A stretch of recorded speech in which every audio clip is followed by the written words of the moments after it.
الله الرحمن الرحيم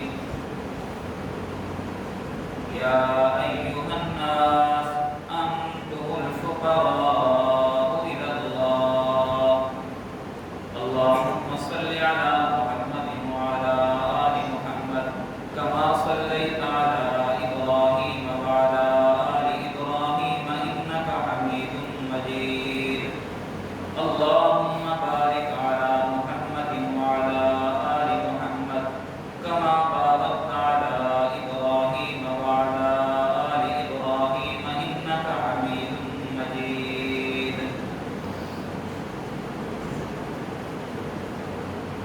واجب الاحترام بزرگوں دوستوں اور عزیز ساتھیوں یا ایھا الناس اے لوگوں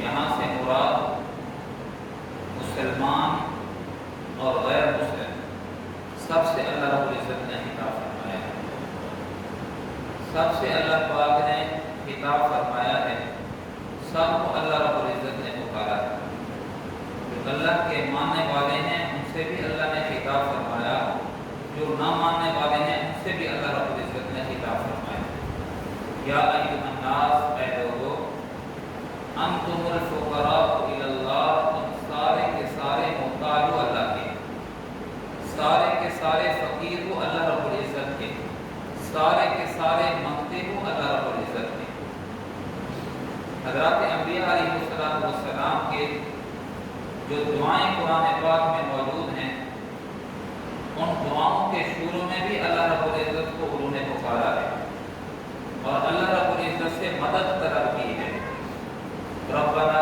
ظلمنا انفسنا وان لم تغفر لنا وترحمنا لنكونن من الخاسرین یہ نبی کی دعا ہے ربنا ظلمنا انفسنا وان لم تغفر لنا وترحمنا لنكونن من الخاسرین ربنا آتنا ما وعدتنا على رسلك ولا تخزنا يوم القيامة إنك لا تخلف الميعاد انبیاء علیہ السلام نے ہر مشکل وقت میں اللہ رب العزت کو پکارا ہے اللہ رب العزت سے اپنی درخواست پیش کی ہے جب حضرات انبیاء علیہ السلام اللہ رب العزت سے مانگ رہے ہیں تو امتی بطریق اولا اللہ رب العزت سے مانگنے کے حقدار ہیں ہر موقع پر ہر مشکل وقت میں اللہ رب العزت سے مانگنا چاہیے اور اپنا فقر ظاہر کرنا چاہیے اپنی محتاجی و احتیاجی اللہ رب العزت کے حضور پیش کرنی چاہیے غزوہ بدر کے موقع پر جب حضور اکرم صلی اللہ علیہ وسلم کل کافروں سے لڑائی کرنے والے تھے حضرت ابوبکر صدیق رضی اللہ تعالیٰ عنہ کہتے ہیں میں حضور پاک صلی اللہ علیہ وسلم کی خدمت میں حاضر ہوا تو اللہ کے محبوب صلی اللہ علیہ وسلم سجدے کی حالت میں موجود ہیں اور اللہ سے مناجات کر رہے ہیں اللہ سے مانگ رہے ہیں اور مانگ کیا رہے ہیں یہی کہہ رہے ہیں کہ اللہ 313 نفوس قدسیہ تیری خدمت میں لایا ہوں اگر تو نے ان کی مدد اور نصرت نہ کی تو دنیا کے اندر تیرا نام لینے والا موجود نہیں ہوگا اپنے فقر کو ظاہر کر رہے ہیں اپنی عاجزی کو ظاہر کر رہے ہیں شہنشاہ اتنی ہیں عظمت والے اتنی ہیں کہ وجہ تخلیق کے کائنات ہیں نبی علیہ السلام اگر حضور پاک علیہ السلام کی ہستی نے نہ آنا ہوتا تو اللہ رب العزت آسمان کو سورج چاند اور ستاروں سے مزین نہ کرتے اگر حضور پاک صلی اللہ علیہ وسلم نے نہ آنا ہوتا تو جو دھرتی پر ہمیں لہراتے کھیت درخت ہمیں نظر آ رہے ہیں یہ نہ ہوتے لیکن خود اللہ کے محبوب صلی اللہ علیہ وسلم کی حالت یہ ہے کہ اللہ کے محبوب سجدہ ریز ہیں اللہ سے مانگ رہے ہیں اللہ میں 313 اپنی کمائی لے کے آیا ہوں صحابہ کرام کی غزوہ بدر کے موقع پر اگر تو نے کل جب ان کی کافروں کے ساتھ لڑائی ہوگی اگر تو نے ان کی مدد اور نصرت نہ کی تو تیرا نام لینے والا کوئی نہیں ہوگا یہ اللہ کے محبوب آج ہی دکھا رہے ہیں اللہ کے محبوب اللہ سے احتیاجی اپنی ظاہر کر رہے ہیں اور اللہ سے مطالبہ کر رہے ہیں، اللہ سے درخواست کر رہے ہیں کہ اے مولا کل، اگر تو نے مدد نہ کی تو پھر ہماری مدد کرنے والا کوئی نہیں۔ اسی طرح آدم علیہ السلام کو دیکھ لیجئے، ابو البشر ہیں، ابو الانبیاء ہیں، میرے آپ کے انبیاء کے والد ہیں، اور تمام سلسلے آدم علیہ السلام سے انسانوں کے چلے ہیں، تو وہ بھی اللہ کی جناب میں مناجات کر رہے ہیں، دعا کر رہے ہیں، ربنا ظلمنا انفسنا وان لم تغفر لنا وترحمنا لنکونن من الخاسرین۔ اللہ اگر تو نے ہمارے اوپر رحم نہ کیا، ہمارے اوپر رحمت کی نگاہ نہ ڈالی، تو ہم گھاٹا پانے والے لوگوں میں ہو جائیں گے۔ ایوب علیہ السلام کیا کہہ رہے ہیں؟ لا الہ الا انت سبحانک انی کنت من الظالمین۔ اے اللہ اپنی عاجزی کا اظہار کر رہے ہیں، لا الہ الا انت سبحانک، تو پاک ہے، تو ایک ہے، تو سب کچھ ہے، تو ہمارے حال پر رحم فرما۔ ہر نبی انما اشکو بسی وحزنی الی اللہ، یعقوب علیہ السلام کیا کہہ رہے ہیں؟ وہ بھی اپنی فریاد اللہ رب العزت کے حضور پیش کر رہے ہیں۔ تو میرے دوستو، جو دنیا میں آیا ہے ہر ایک مشکلات میں گرا ہوا ہے۔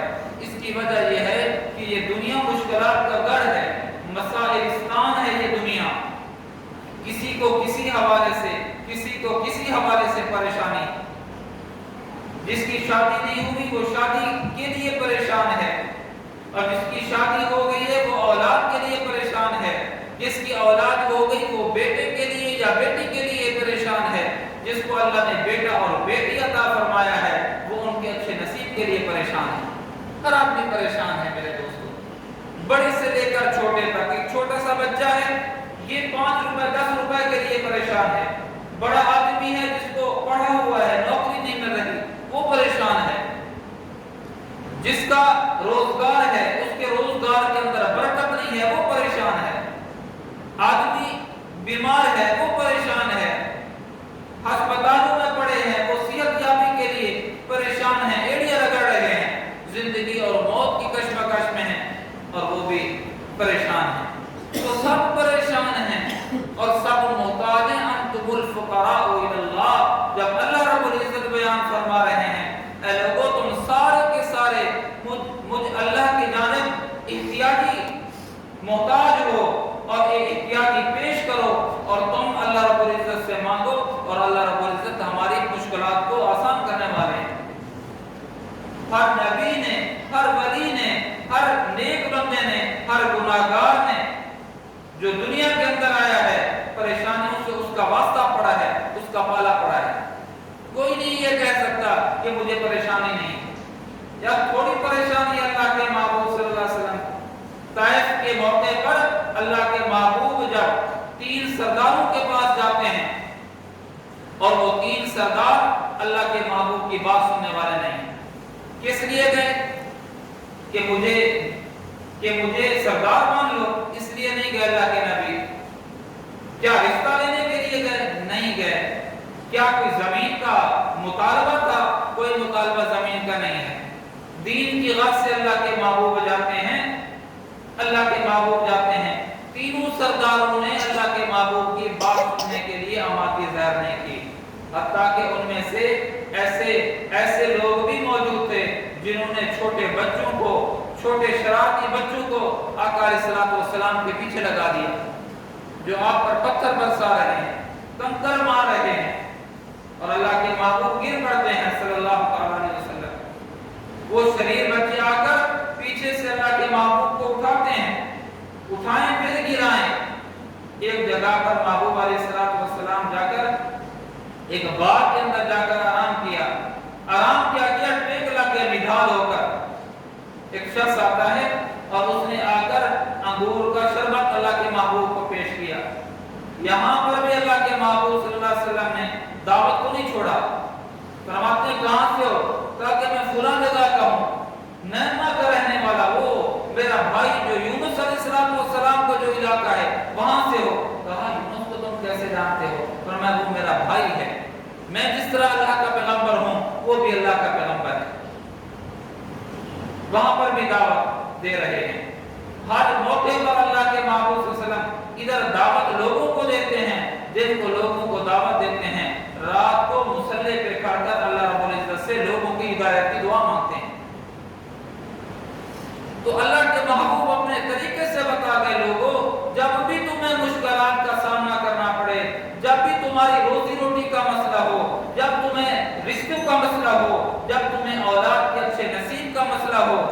پھر در ایک ہے، وہ در ہے اللہ کا۔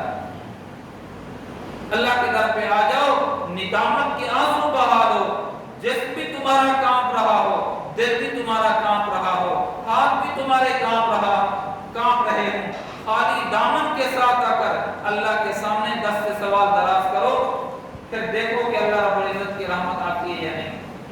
جب اللہ نے مجھے آپ کو فقیر کہہ دیا ہے میرے دوستو، تو پھر اللہ رب العزت سے مانگتے ہوئے شرماتے کیوں ہیں؟ اس نے تو اپنے در رحمت پہ موٹے حروف سے لکھ دیا ہے، لا تقنطوا من رحمت اللہ، یہ وہ در ہے کہ اس در پر تمہیں مایوسی ہوگی نہیں، تمہارے آنے میں دیر ہے، تمہارے مانگنے میں دیر ہے، اللہ رب العزت کی عطا کرنے میں کوئی دیر نہیں۔ آج ہمیں مانگنے کا طریقہ نہیں آتا، مانگ رہے ہیں، کوئی داڑھی کھجلا رہا ہے، کوئی جسم سے کپڑے کو درست کر رہا ہے، اللہ سے مانگ رہے ہیں۔ میں تو کہا کرتا ہوں اپنے احباب سے کہ یہاں پر 100 کا مجمع بیٹھا ہوا ہے، 100-150 کا مجمع اگر بیٹھا ہوا ہے، ابھی اگر اللہ سے دعا مانگیں اور منہ پر ہاتھ مانگیں پھیریں اور کسی سے بھی پوچھ لیں کہ مانگا کیا ہے، تو ہمیں یاد ہی نہیں اللہ سے مانگا کیا ہے۔ اتنی بے توجہی سے ہم مانگ رہے ہیں۔ مشہور واقعہ نا حجاج بن یوسف کا، اس نے طواف شروع کیا، طواف شروع کرتے ہوئے دیکھا کہ ایک آدمی غلاف کعبہ سے لپٹ کر اللہ سے مانگ رہا ہے کچھ۔ اس نے قریب جا کر دیکھا کہ یہ کیا مانگ رہا ہے، وہ اندھا تھا، نابینا ہے، اس کے کندھے پہ ہاتھ رکھا، کہا اندھے ہو تمہیں پتہ نہیں ہوگا کہ میں کون ہوں، کانوں سے بہرے نہیں ہو، میرا نام سنا، کہا نہیں سنا نام، کہا حجاج بن یوسف ہوں، وقت کا ظالم بادشاہ، وقت کا ظالم بادشاہ، کہا کہ یہ پہلا چکر ہے میرا، 6 چکر اور لگانے ہیں، 7 چکر طواف کعبہ کے لگاؤں گا، اگر 7ویں چکر کے بعد تجھے آ کر دیکھوں گا، اگر تیری آنکھیں نہ ہوئیں تو تیرا سر تن سے جدا کر دوں گا۔ اس کو جان کے لالے پڑ گئے، اس نے کہا کہ پہلے آنکھیں نہیں تھی، اب جان چلی جائے گی۔ کہا کہ اللہ سے مانگو 7ویں چکر کے بعد آنکھیں ملنی چاہیے تمہیں۔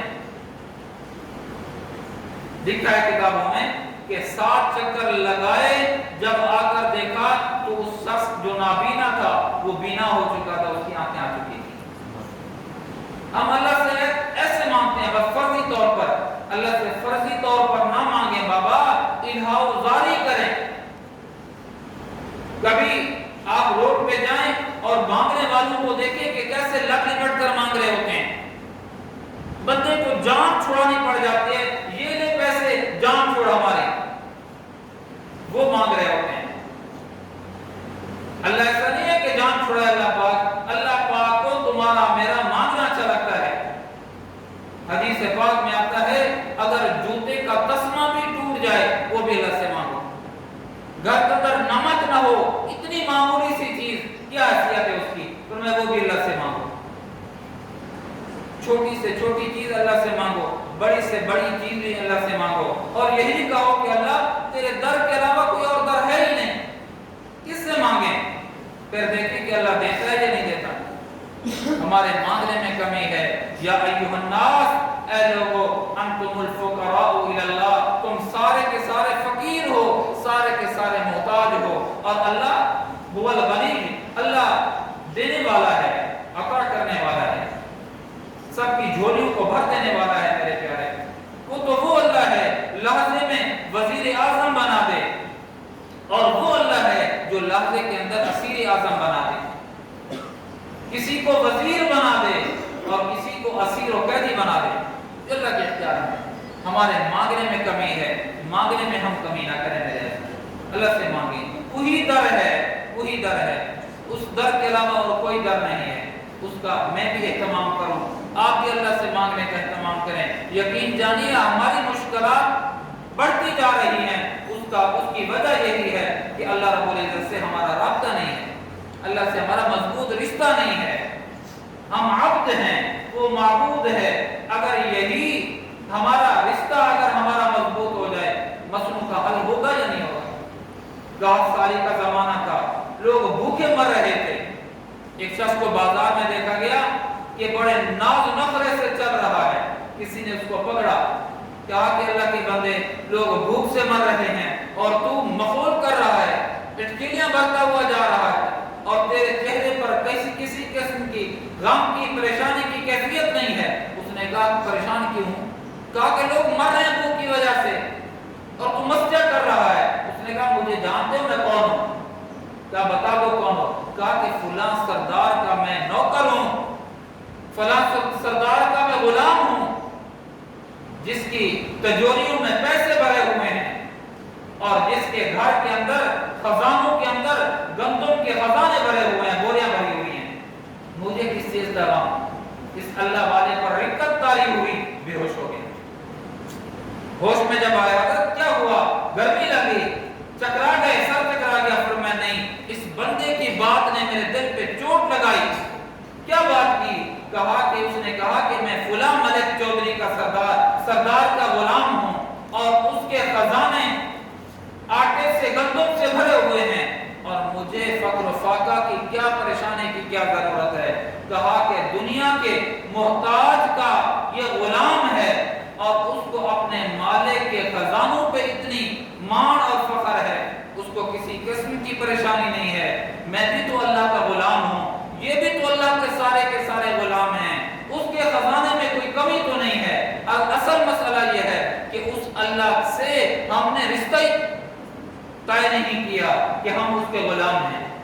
وہ اللہ جس نے ہمیں بنایا ہے بھوکا کیسے مارے گا؟ بولا اس سے رشتہ جو ہے اس سے تعلق قائم رکھیں، اس کے محبوب سے ہمارا رشتہ ہونا چاہیے، اللہ سے ہمارا غلامی کا رشتہ ہونا چاہیے اور محبوب صلی اللہ علیہ وسلم سے وفاداری کا رشتہ ہونا چاہیے۔